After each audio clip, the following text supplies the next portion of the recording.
High বন্ধুরা, তোমরা সবাই কেমন আছো? আশা করছি সবাই ভালো আছো বা ভালো আছেন। তো আজকে আবার নিয়ে চলে এসেছি একটি রান্না নিয়ে। তো আজকে প্রথমেই আমরা নিয়ে নিয়েছি, কড়াইয়ে দিয়ে দিয়েছি সরষের তেল এবং সাথে যে মাছ নিয়ে নিয়েছি। তো আজকে অনেক রকমেরই মাছ আছে। তো প্রথমেই বলে দিই, মাছগুলোকে প্রথমে নুন এবং হলুদ দিয়ে মাখিয়ে নিচ্ছি। নুন এবং হলুদ দিয়ে মাখানোর পর আমরা যেটা করব সেটা হচ্ছে ভেজে নেব হালকা করে। তো প্রথমে যে মাছগুলো আমরা ভেজে নিচ্ছি সেগুলো হচ্ছে ফলুই মাছ। এগুলো আজকে রান্না করব না, এগুলো শুধু আমাদের খাওয়ার জন্য। তো তাও আমরা আজকে এগুলো দেখাচ্ছি, কারণ একসাথেই ভাজা হচ্ছে, ওই জন্য দেখিয়ে নিচ্ছি প্রথমেই। তো আমাদের ফলুই মাছগুলো ভাজা হচ্ছে।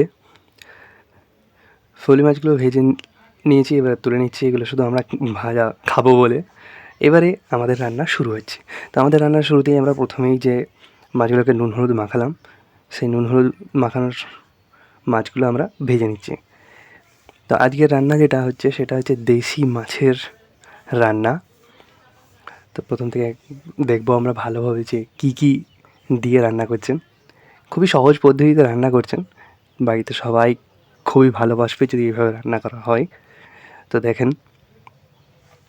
তো আমাদের মাছগুলো প্রায় ভাজা ভাজা হয়ে গেছে। তো আমরা পাল্টিয়ে নিয়ে ভালোভাবে ভেজে নিচ্ছি। তো আমাদের মাছ ভাজা কমপ্লিট। তো মাছ ভাজাগুলো এবার আস্তে আস্তে তুলে নিচ্ছি। তো মাছগুলো ভাজাগুলো তুলে নেওয়ার পর বাকি এবারে মশলাটা আমরা রেডি করব। তো প্রথমেই আমরা তেলে দিয়ে দিচ্ছি পেঁয়াজ। তো পেঁয়াজ আজকে বেশি করেই দেবো আমরা, কারণ আজকে যে রান্নাটা হচ্ছে সেটা পেঁয়াজ দিয়েই বলতে গেলে হচ্ছে আমাদের। তো আমাদের পেঁয়াজগুলো যখনই লাল লাল হয়ে আসবে তখন আমরা বাকি যে মশলাগুলি আছে সেই মশলাগুলি দেবো। তো প্রথমেই আমরা যেটা দিয়ে দিচ্ছি সেটা হচ্ছে আদা রসুন বাটা। তো আদা রসুন বাটাটা দেওয়ার পর আমরা ভালোভাবে পেঁয়াজটির সঙ্গে মাখিয়ে নিচ্ছি। পেঁয়াজের সঙ্গে আমাদের আদা রসুন বাটাটি মাখানোর পর আমরা দিয়ে দিচ্ছি আস্তে আস্তে টমেটো কুচি। তো টমেটো কুচিগুলো দেওয়ার পর আমরা আরও ভালোভাবে নেড়ে নেব এবং নাড়তে নাড়তেই বাকি যে মশলাপাতিগুলো আছে সেগুলো আমরা দিয়ে দেবো। তো প্রথমেই আমরা দিয়ে দিচ্ছি পরিমাণ মতো নুন, হলুদ গুঁড়ো, লঙ্কা গুঁড়ো এবং জিরে গুঁড়ো। তো মশলাপাতি দেওয়ার পর আমরা আরও ভালোভাবে নাড়তে থাকবো এবং কষতে থাকবো। যখন এটা কষা কষা হয়ে আসবে তখন বাকি কাজ শুরু। তো অবশ্যই আপনারা আমাদের বাড়ির ফেসবুক পেজ এবং ইউটিউব চ্যানেল দুটোকেই সাবস্ক্রাইব করে রাখবেন আমাদের বাড়ির রান্নাগুলি দেখার জন্য। তো আমাদের দেখতেই পাচ্ছি আমাদের যে মশলাটি আছে সেই মশলাটি প্রায় কষা কষা হয়ে এসেছে। তো আমরা এবারে দিয়ে দিচ্ছি পরিমাণ মতো পানি। তো পরিমাণ মতো পানি দেওয়ার পর আরও ভালোভাবে একটু নেড়ে নিচ্ছি। তারপরে আমরা দিয়ে দেবো আমাদের যে মাছগুলো আমরা ভেজে রেখেছিলাম, অর্থাৎ দেশি যে মাছগুলো আমরা ভেজে রেখেছিলাম সেই দেশি মাছগুলো এবার দিয়ে দিচ্ছি।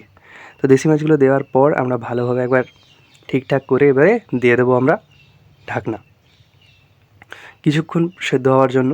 তো কিছুক্ষণ পর আবার ঢাকনাটি খুলে দেখব, যখন ফুটতে থাকবে তখন আমরা মাছগুলিকে আস্তে আস্তে পাল্টে নেব। মাছগুলোকে পাল্টে নেওয়ার মেন কারণ হচ্ছে যাতে ভালোভাবে যে মশলাটা আছে সেই মশলাটা ভালোভাবে যেন মিশে যায়। তো অবশ্যই আপনারা বাড়িতে এটা রান্না করবেন এবং বলবেন আমাদের কেমন লাগছে। তো দেখি এরপরে বাকি আর কি আছে। তো আমাদের পুরোটাই পাল্টে নেওয়া হয়েছে। তো আরও খানিকক্ষণের জন্য আমরা ঢাকা দিয়ে রেখে দিচ্ছি। তো কিছুক্ষণ পর যখন আবার ফুটতে থাকবে তো তখন দেখতেই পাচ্ছি পানি, অর্থাৎ ঝোল যেটা আছে সেই ঝোলটা অনেকটাই মরে এসছে। তখন আমরা ওপর থেকে দিয়ে দিচ্ছি গোটা কতক কাঁচা লঙ্কা। কাঁচা লঙ্কা দেওয়ার কারণটা হচ্ছে কাঁচা লঙ্কার যে ঝাঁঝ এবং যে স্বাদ সেটাও মিশে যাবে। তো আমাদের রান্না কমপ্লিট, নামিয়ে নিচ্ছি ঢাকনা দিয়ে। তো অবশ্যই আপনারা বাড়িতে এটা রান্না করবেন, খাবেন এবং অবশ্যই আমাদেরকে কমেন্টে জানাবেন যে কেমন লাগছে আমাদের বাড়ির এরকম রান্নাগুলি। এবং সাথে সাথে আমাদের বাড়ির ফেসবুক পেজ, ইউটিউব চ্যানেলটিকে সাবস্ক্রাইব করে রাখবেন আরও রান্না দেখার জন্য। সাথে লাইক, কমেন্ট, শেয়ার অবশ্যই করবেন। ধন্যবাদ।